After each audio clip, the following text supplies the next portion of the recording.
Hey there. Splitting bills with roommates goes wrong in the same way every time. Somebody covers something, nobody writes it down, and a month later, nobody agrees on who owes what. This spreadsheet just keeps the score. Let me show you. Settings is the setup. Name the household and list each roommate with their contact details. That's it.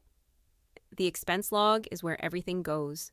Date, description, category, amount, who paid, and the split method, equal or something custom when one person's share is genuinely different.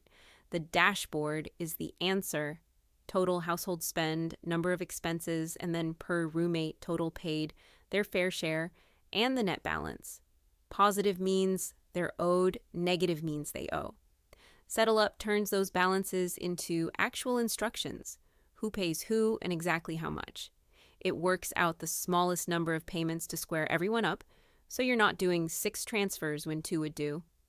Recurring bills covers the predictable stuff, rent, electricity, internet, with the monthly amount, the usual payer and the split, including a rotating payer if you take turns. Settlement history records each payment once it's made, with the method and date, so past months stay settled and nobody relitigates them. And the monthly summary breaks spending down by category, which is usually where a household discovers what it's really spending on delivery. That's the roommate and shared household bill splitter, Excel and Google Sheets, and the link is below.